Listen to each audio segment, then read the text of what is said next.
دا کہانی د یوې ماشومې په باره کې ده چې په وړو وړو قدمونو باندې د یوې غټې یونیورسټۍ په کلاس کې داخليږي او هلته بورډ د ریاضي د یو ګران سوال نه ډک وي. د هغې شاته ولاړ پروفیسر هغې ته یو داسې سوال ږدي چې د تېرو 50 کالو راځي چا سره هم جواب نه و. دغه ماشومه چې نوم یې میری وي هغه په عاجزۍ او په معصوموالي سره بورډ ته ګوري چې نه پوهېږي او غلې ولاړه وي چې په څه سره هغه پروفیسر یې نیا ته وایي دا دومره هم قابله نه ده څومره چې ته وایي. د هغې نیا چې دی راوستې واخه او هم خفوي او دې ته وایي چې پروفیسر یې نو په کار چې ستا نه دومره ګران سوال کړی و خو میری ورته وایي چې هغه سوال غلط لیکلی و نو ما ولې جواب د کوم ځای نه ورکړی. نیا یې چې دا ووري هغه په تادې سره میری واپس دغه پروفیسر خواله بوزي چېرته چې میری اول دغه سوال پوره کوي او بیا دغه مسلې حل راوباسي چې پس سره پروفیسر ورته هم حیران پاتې شي. دا ماشومه چې نوم یې میری وي د مور د مرګ نه پس د خپل تره فرانک سره اوسي. تره یې په پوهوي چې میری غیر معمولي ذهانت لري خو هغه غواړي چې هغه یو عامه ژوندۍ تیري. د دې د وجې هغه دی لا د اعلی تعلیم په ځای باندې په یو عام سکول کې داخلوي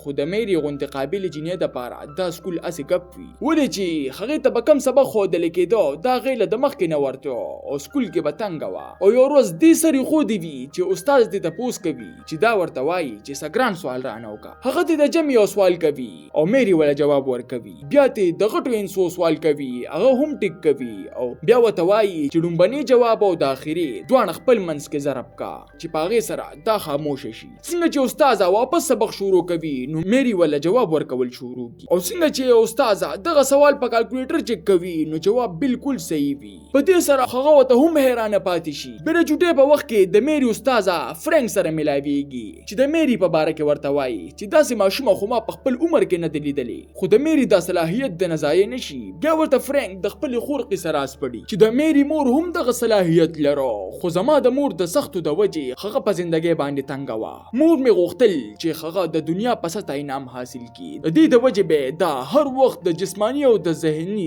تشدد د لاندې ساتله. ریاضي د هغې زندګي جوړه کړې وه او نه چکر پیژندو نه ملګري او نه خوشحالي. هغې په خپل ژوند کې صرف یو کس سره مینه وکړه او مغه سره یې واده وکړو خو مور مې ولا هغه تعلق هم ختم کو. بیا د میری د پیدایش نه پس هغې خودکشي وکړه. فرانک ورته وایي چې زه دا نه غواړم چې میری هم هغسې زندګي تیره کړي چې څنګه یې مور تیره کړې وه. د دې د وجې زه غواړم چې میری د نورو ماشومانو غوندې غټه شي چې لوبې وکړي خنداګانې او ملګري جوړ کړي او ریاضي د هغې د زندګۍ صرف حصه وي نه چې هر څه. او کله چې د میری خبر د هغې پرنسپل ته ورسي نو هغه فرانک لا د یو داسې سکول مشوره ورکوي چېرته چې صرف خاص وړو لا خاص سبق ورکړی کېږي او دغه سکول هم میری لا د مفت تعلیم ورکولو دپاره تیار وي. خو فرانک د دې نه انکار کوي وی کچري میری یو ځل په دې کې وردن نشوه نو ټول ورکوټوالې به پاتې شي. خو پرنسپل ترې نه سمیږي نو او هغه د میری نیا سره رابطه کوي چې د هغې نوم اینا وي. نیا یې په تېرو 7 کالو کې د میری تپوس هم نو کړی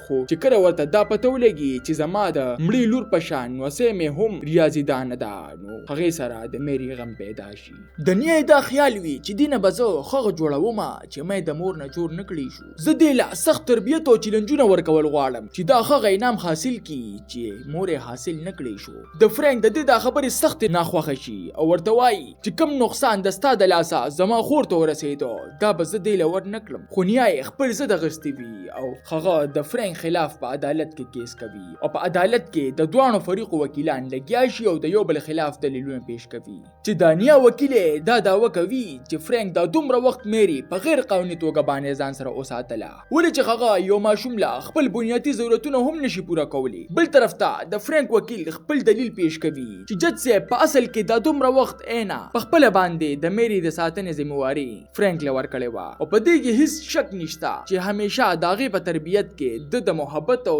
د نرمۍ اظهار کړی. عدالت حکم کوي چې میری دې 2 ورځې خپلې نیا سره تېرې کړي د هغې نه بعد به فیصله کوو. نیا یې په دې 2 ورځو کې میری د خپل ځان ته مایله کولو دپاره هغې له چکرې ورکوي او د دنیا د ټولو نه غټې یونیورسټۍ ته بوځي چېرته چې ورته د مشهورو ریاضیدانو تصویران ښایي او ورته وایي که چېرې تا هم د دوی په شان محنت وکړه او دنیا دې پرېښوده نو همدغسې به تا دنیا یاد وساتي. او بیا یې د دې د ذهانت د معلومولو دپاره یو پروفیسر سره ملاوخي چې هغه ترې نه هم متاثره شي او نیا ته وله وایي چې داسې ماشوم په نسلونو کې صرف یو وارې راځي. د دې په اورېدو سره نیا یې خپل کار له نورو هم زور ورکي او وایي چې اوس یې خوران د چا هغه پلار هم نشي بوتلی. او کله چې میری واپس کور کور ته راشي ماما ته وایي چې خو نیا کمه ده او استاد ډیره چې ماما وته وایي چې دې لاسه خو زما خور لاړه خو ته غم مه کوه بل طرف ته فرانک وکیل فرانک ته وایي چې تا ته خو پته ده چې هغه څومره چالاکه ښځه ده او دا کیس ترې موږ بیلو خو د دې نه دا ښه ده چې موږ په عدالت کې د قانون د لاندې یوه بله لارې اختیار کړو یتیم خانه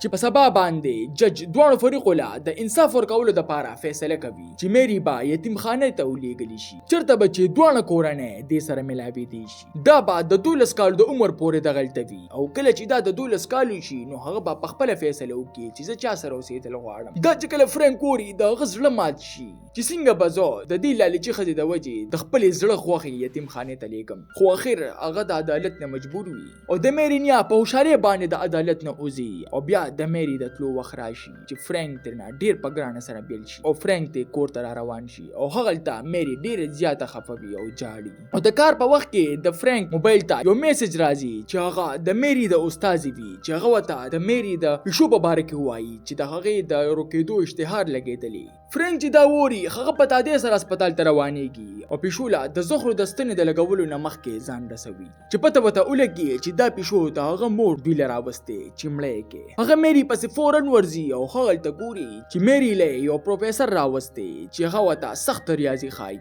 فرانک چې دا وویني هغه میری ته وایي چې راپاسېږه او مور له یو ډبې ورکوي چې ورته وایي چې دا د ستا د لور ښه کارنامه ده چې تا پې ورله زندګي ورسکور کړې وه په دې کې د هغې نه حل کوونکي سوال جواب دی چې د هغې په حل کېدو حکومت انعام ایښودی و په اصل کې میری وصیت کړی و چې دا به هله دنیا ته خولی کېږي چې کله زما مور میری سره کار نه ساتي په اول ځل هغې ته احساس وشي چې واقعي زما لور زما د وجې خودکشي کړې ده او هغه په جړا شي تاسو ته دا نانې کهاني څنګه ولګېده ما ته خپله قیمتي رای په کمنټ کې ضرور راکې ملاویږو به په یو نوي ویډیو سره ما له راکې اجازت بای بای